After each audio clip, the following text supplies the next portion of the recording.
So I watched this stream with Aron Ra and Dr. Patricia Churchland, I think her name is. Now, if you have been watching Aron Ra of late and you've seen, he's been involved in, I'd say, 3 or 4 videos in the last couple of months on philosophy of mind. Is there an immaterial aspect to human consciousness? Does, the hard problem of consciousness represent a challenge to atheism, more particularly to materialism and naturalism, which I think it clearly does. And if you've been watching him in these debates of late, he's been referencing her a few times. Once my friend, my big smart friend, Dr. Patricia Churchland gets here, you guys are going to be sorry. She's got such a big brain, she's going to destroy you theists and your side of the argument. Now, to be fair to Churchland, I'm not sure that she ever presented herself that way as a slam dunk, case closed, game changer in favor of the naturalist position. Judging from her credentials, I'd say she's first rate. If you are watching this stream as I was, for things relevant to the conversation, the philosophy of mind conversation that goes on between theists and atheists, you're going to want to skip ahead to 35 minutes in. Because the first half hour or so, and I'm judging by her answers that she's truly a first-rate philosophy of mind, first person, truly a first-rate neuroscientist. It's pretty obvious that's what we're dealing with. So in terms of her big brain, that's the truth. In terms of relevant challenges to the dualistic position, the good news if you're a Christian or a theist listening to this, I watched the whole stream and basically she didn't offer anything new. She didn't challenge the position in any meaningful way. So if you are like me and you were watching it for one reason only, you want to skip the first 35 minutes. If you're just generally interested in philosophy of mind, it's kind of interesting. Do animals have consciousness? An octopus somehow comes up. Did you know that an octopus doesn't have a brain? They perceive through their tentacles or something like that? Yeah, didn't know that, don't really care. I was only interested in one question. So if you're like me, you want to skip ahead to 35 minutes. That's fine, and that's kind of annoying because it was only an hour and 7-minute long stream. And they don't get to the real reason I'm watching till 35 minutes in. Literally, 35 minutes in. So, at 35. Now, to be fair to Dr. Patricia Churchland, okay, she has never presented herself, as far as I know, as the one who's going to be the arrow, the true arrow in the quill, forever proving that materialism and physicalism are tenable positions.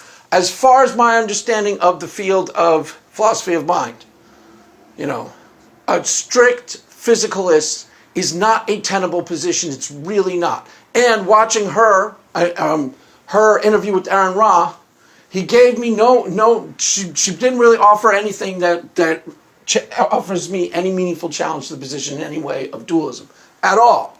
Now, part of the reason for that is Aron Ra being Aron Ra. How he addresses the subject is a ludicrous straw man. I swear to God.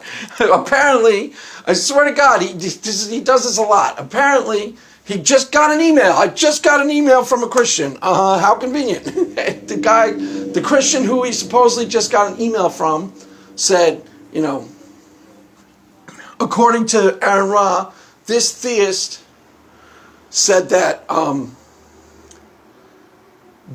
mind is entirely immaterial. Now, there's nobody that I know. He may have, in fact, gotten a Christian to email him a ludicrous framing of the position, straw man framing that can basically just be dismissed out of hand. Obviously, nobody who really thinks about this or studies the literature thinks anywhere close to that mind is entirely independent from the brain. The actual challenge to the position of the materialist and the physicalist. And as far as I'm concerned, after watching this stream, that challenge remains.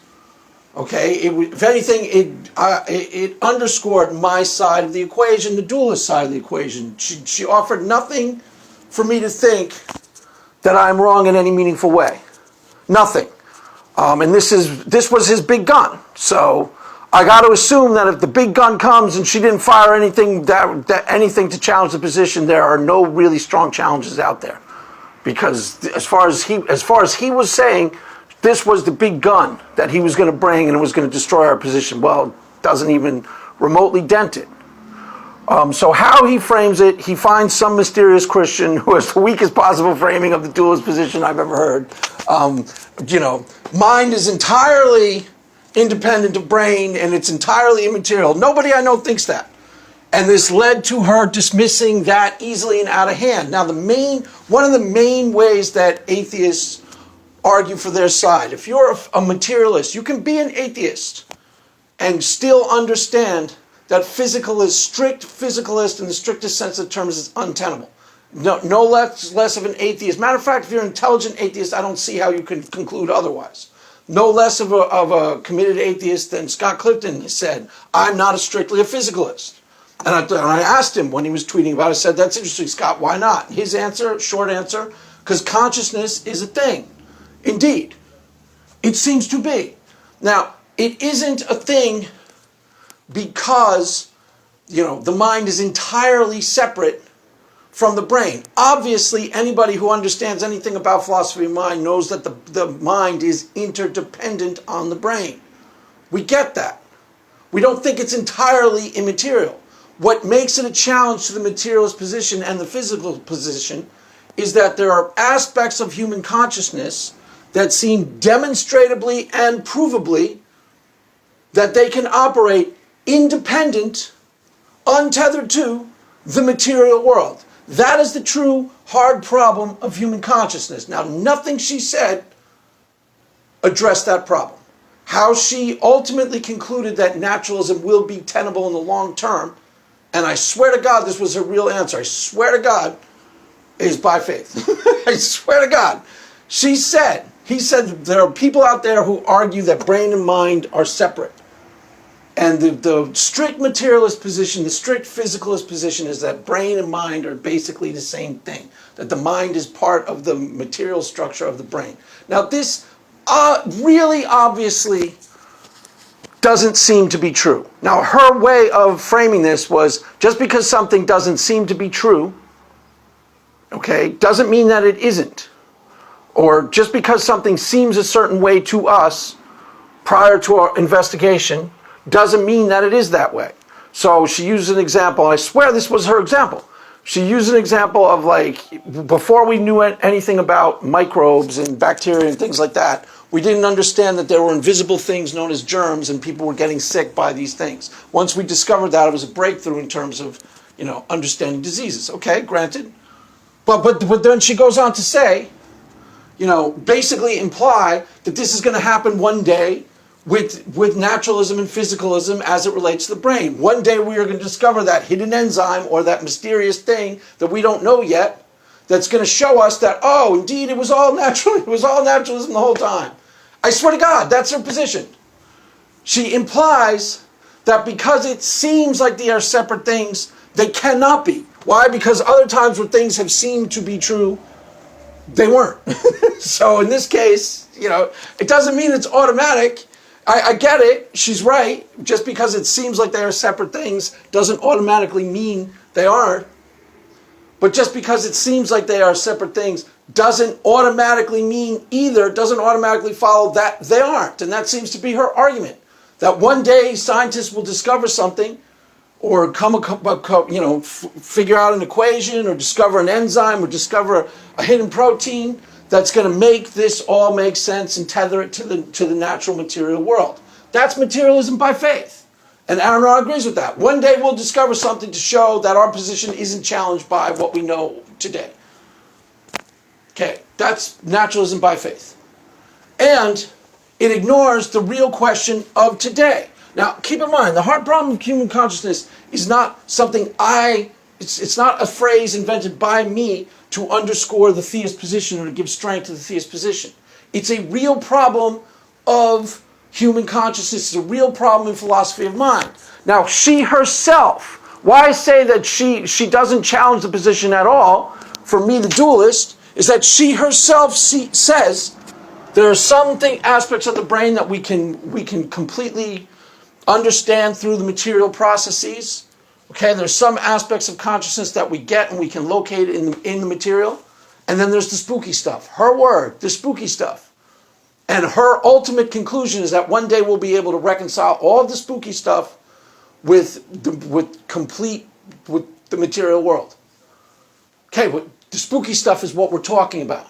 Now, how Aron Ross strawmans the position is he finds some weak and dumbass Christian who says it's all spooky stuff, so it's easy to dismiss him out of hand. Now, he may have gotten an email from someone who thinks that that's the actual position.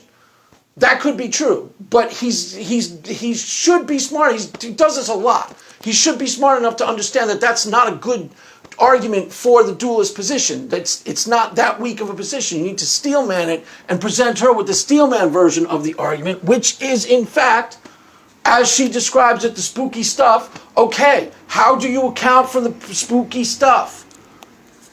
Now, just because there are people who go too far, and the person she brought up was David Chalmers, who I guess has popularized these arguments. I don't know that much about him. I'll look into him past this video.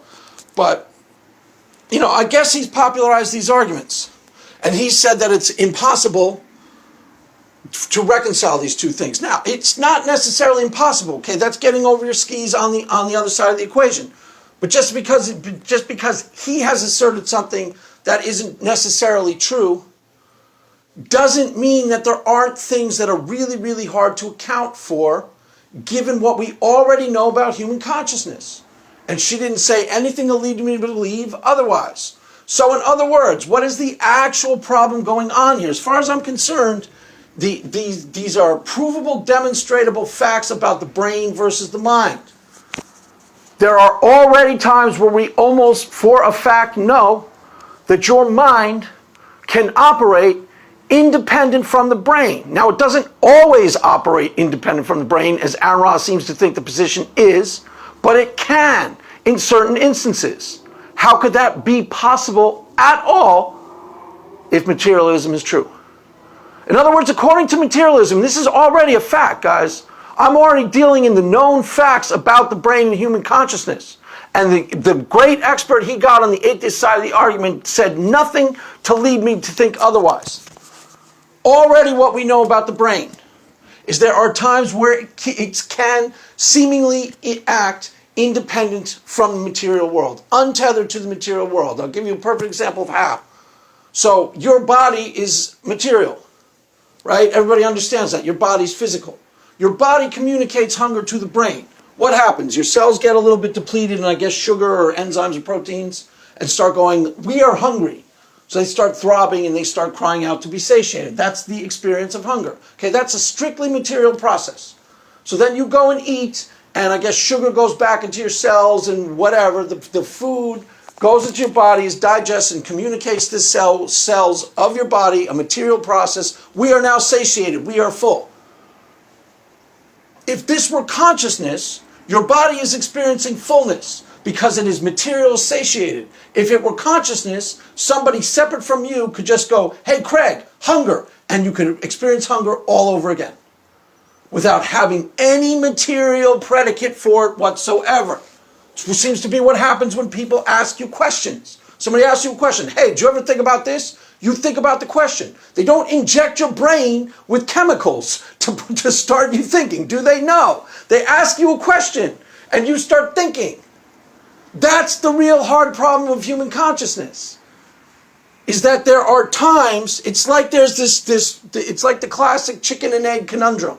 What came first, the chicken or the egg? What came first, the chicken or the egg? Well, there are certain times in consciousness itself where we can literally put a chicken on the table and go, in this particular instance, chicken. How do you know? There's the chicken on the table. I got to get that.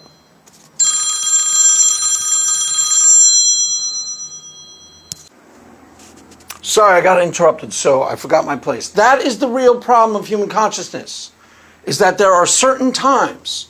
Now, Aron Ross seems to think that Christians think there are only times where the mind operates entirely independent of the brain. Nobody actually thinks that.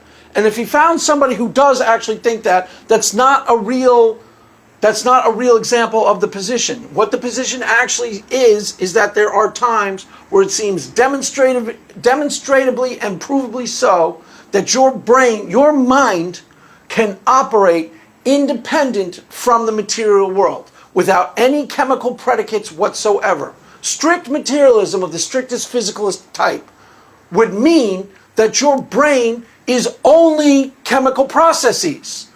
Materialism, the reason why materialism is so successful when it comes to science is that most things are, subject to the law of cause and effect. So you can investigate and break down the mechanics of almost everything that occurs in the real material world by seeing, okay, well, if I see this effect, then you can investigate the cause.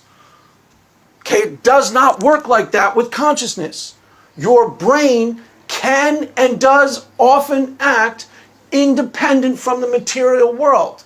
Again, if somebody asks you a question, these are just, really, really basic challenges, the ones that I'm throwing out. These aren't the really strong, well thought out challenges.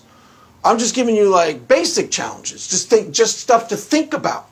Somebody asks you a question, you listen to them and you answer the question. They don't inject your brain with chemicals that now indicates your brain start going into answer mode.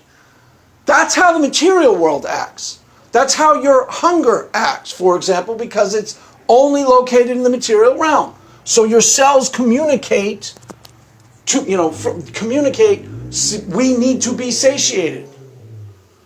But then in the example of hunger, once you eat and you're full, your cells can't communicate hunger again to you. Why? Because they're satiated. They have gotten the materials to satisfy the craving that they were experiencing. Well, if consciousness were involved, you could simply say hunger all over again, and you could start that process. I'm not sure if that's the strongest example, but you can go look at the literature. There's hundreds of really strong challenges to the materialist, physicalist position. Hundreds, if not thousands. And she didn't offer anything to make me think that, basically what she said is that these challenges will be reconciled one day by naturalism and materialism. And if you ask her, how'd you know? She's just, I believe it. By faith. How do you know that? Because I believe it by faith. That's what she would have to say, and that's what Aron would say. Why? Because they didn't offer any reason for us to think that they're right. We just know that. Why? Because there's nothing outside of the material world. That's why they think they're right. It's a dogmatic position. It's a faith-based position because there's nothing outside of the material world. Well, that's why it represents such a challenge to atheists. And that's why they bend over backwards to not clearly perceive what the challenge actually is.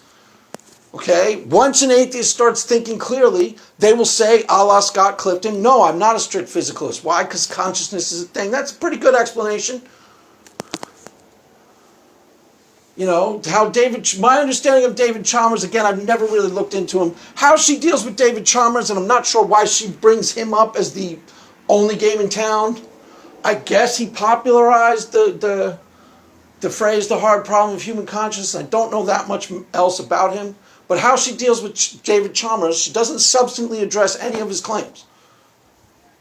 To the point where we don't even know what his claims are. She just says he doesn't really know what he's talking about. I swear to God, that's all she said. He doesn't really know what he's talking about. He doesn't know anything about neuroscience. Okay, fair enough. Might not be true, but what's he actually claiming and why are his claims wrong?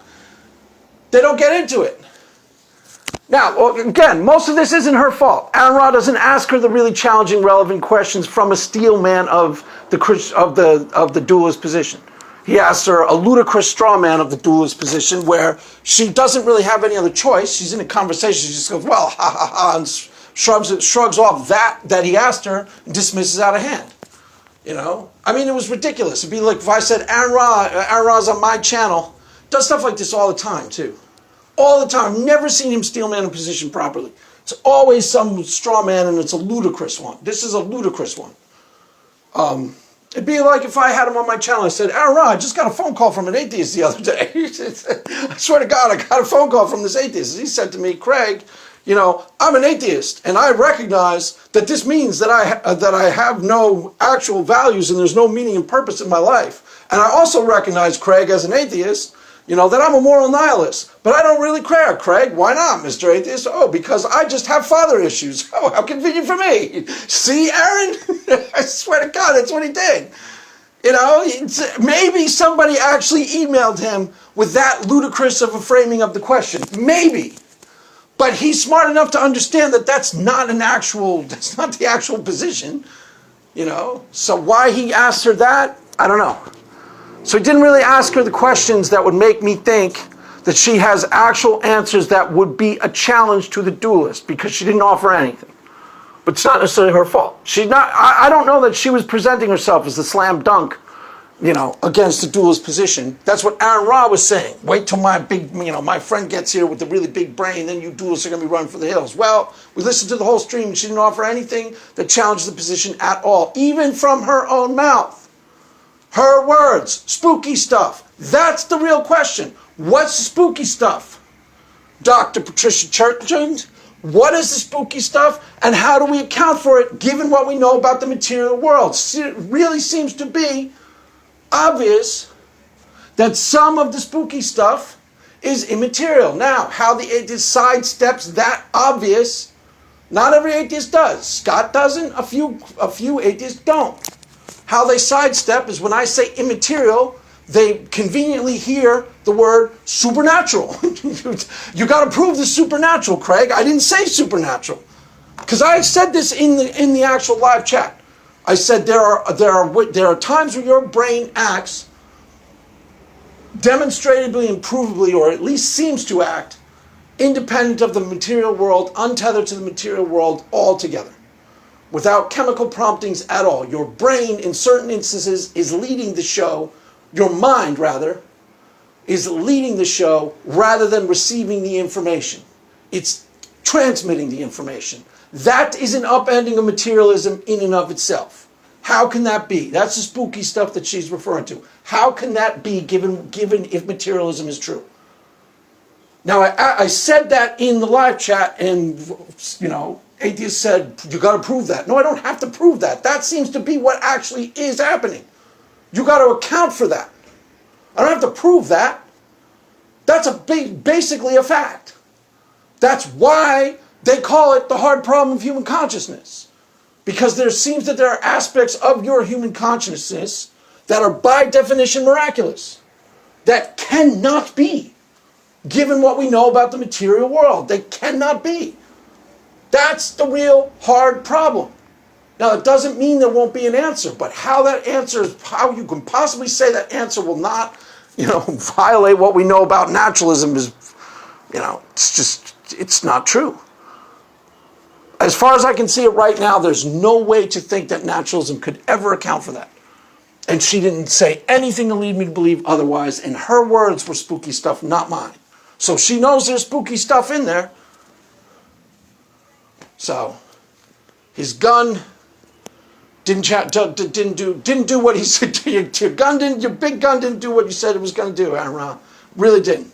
Didn't challenge the position, the dualist position, in any meaningful way at all. How most of the atheists sidestep this stuff is they just don't understand it. I swear to God, I got in a lot of conversations with people on this topic, and they just don't understand what they're talking about. Because they'll say something irrelevant, like, easy, consciousness is an emergent property of the brain. Okay, maybe, fair enough, there's no reason to think that, but maybe, so what? That doesn't solve the problem. I got into one huge 2-day debate on Twitter with somebody. It's emergent property of the brain based on evolution. Okay, fine, if you say so. But that doesn't solve the hard problem of human consciousness. Then he just insists that it does, because he doesn't understand what the hard problem is. I swear to God. And I kept going, I'm really pretty sure you don't understand what the problem is. He goes, what would I say to make you think that? I said, because you haven't articulated the problem, you don't seem to understand it at all. Just like the atheists who challenged me in the live chat. Prove that the brain acts independent of the material world. Well, that's the spooky stuff that she already knows. I don't have to prove that. That already seems to be. That's what she's referencing when she says it seems that the mind and the brain are not dependent on each other. Or the mind is a different thing than the brain. Why? Because sometimes it can act differently than the brain. The material world never happens like that. That's the point. Do you understand that? I don't have to prove that. That's the reality. Sometimes your brain, your mind, can act independent of the brain. Sometimes. That seems to be a fact. I don't have to prove that. That's what seems to be the case. That needs to be accounted for. And it's literally almost impossible to, or I still say maybe it's not impossible. She thinks one day naturalism and physicalism will be able to account for that. But she didn't give any other reason except I believe they'll find something that solves it. That's what she said. I swear to God, that's what she said. It's not me strawmanning her. It's exactly what she said. I'll believe they'll come up with some discovery that reconciles it. I don't see how that's possible at all. And nothing she said leads me to think otherwise. And no, the dualist position isn't that everything your brain does is immaterial, but some things seems to be demonstrably and provably so. And given the facts of the material world, that never happens in the material world. That's why it's a real mystery. That's why it's a real challenge to materialism. Materialism is all cause and effect. There's no such thing in the material world as something happening independent of material causation. That never happens in the material world. That's like how science explores the material world is there are mechanical processes involved in everything that occurs. So you light, steam, you light the water, you boil the water, and steam rises. And it's going to happen 100 times out of 100. Why? Because that's what happens when you boil water. The steam rises. So from that, you can do an investigation. You observe, okay, so when I boil the water, steam rises. Now, the real problem of human consciousness is say that steam was consciousness. It can do things other than just rise and accumulate on the ceiling. That's the real problem. That's the real hard problem of human consciousness. Let's say that steam was human consciousness. It can act independent of what the material causation says it needs to do. Do you understand? No. Okay, well, all right. No, we really don't. All right, well, fair enough. I'm not sure I explained it all that well. So I'll go into it again. I go into this is one of my go-to subjects. The long and the short of it is, if you're going to watch this video, skip ahead half an hour, because they talk about, do animals have consciousness? What happens when you sleep? Who cares? I don't care. I mean, if you care, it's interesting. I didn't care. I was only there for one reason. Do you got the goods? Show me the goods. Show me you got a good argument or go home. Now, I'm not faulting her. Again, she didn't present herself as I'm the slam dunk. I'm the biggest, baddest brain in town, and I'm going to wreck you, duelist. He presented her as such, but she didn't offer anything that even vaguely challenges the duelist position at all. Matter of fact, some of the things she says strengthen the position. Strengthen the position. She refers to it as spooky stuff. Not me. Her words, not mine. Her words. Spooky stuff is what we're talking about. Why is there spooky stuff at all? In the material world, in the real material world where materialism is a thing and cause and effect, there's no spooky stuff. There's no, wait, this happened and I don't understand it. Doesn't usually happen. Happens in quantum mechanics and consciousness. Those are the only two places, as far as I know, that it happens in the real material world. And church. And church. Church, Greg. Yeah, church too. Okay, so one last thing I'll say, and then I will save it for a rainy day. The other argument she offered, again, this isn't her fault, this is Aron's fault for not leading her to more fruitful territory, is that when you damage the brain, the personality changes. This isn't a real argument. A lot of atheists will bring this up, as this shows you that brain and mind are the same thing. You damage the brain, personality changes, effectively the person becomes a different person. Nobody has ever argued, or shouldn't be arguing, who's a dualist, that the brain and the mind aren't really, really, truly interdependent in some mysterious way. We are not saying that the mind can operate completely separate from the brain in all instances. That would be a ludicrous straw man of the position, and that would be a ludicrous position to take. Why? Because obviously the brain most of the time is the mind most of the time is completely tethered to the brain. The best analogy I can think of, I think Braxton Hunter offered, it's like a radio station. Your radio station is played from your radio. Okay? It is not your radio. Doesn't have anything to do with the mechanical properties of your radio. No. The radio is just a transmitter. But the FM station comes through the radio. If you damage the radio, you can't hear the music. Doesn't mean that they were the same thing. They never were. Now that analogy holds. Think that analogy through if you still think that, damaging the brain damages the personality, changes the personality of the person, changes the consciousness, changes the mind. Therefore, brain and mind are the same thing. They aren't. By the same logic, the radio and the radio station are the same thing. Why? Because you damage the radio, you can't hear the music from the station. There are 50 different analogies to underscore that case, but it shouldn't have to be done. Why? Because it doesn't matter. Nobody has ever argued that the mind isn't interdependent on the brain to some degree. The real mystery and the real hard problem of human consciousness, and she even underscored this fact by labeling it spooky stuff, is that there seems to be times where it isn't interdependent on the brain at all. It can act independent of the brain and can control the brain. Again, that never happens in the real material world. You heat up water, it starts to boil, it starts to evaporate and turn into steam. It never does anything other than that. In the material world, it's always cause and effect. Always.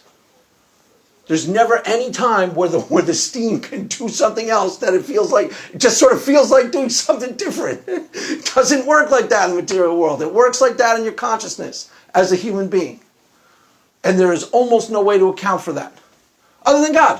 I forgot to put God in there. Other than God. So say your prayers, give me the tithes. Yeah, that pretty much sums it up. Give me the tithes, give me the tithes, give me the tithes. So ultimately, that's all this comes down to. You give me the tithes, I get the cool jet. And that is all she wrote. That is all for now, kids. The Mass is over. Go in peace. Amen.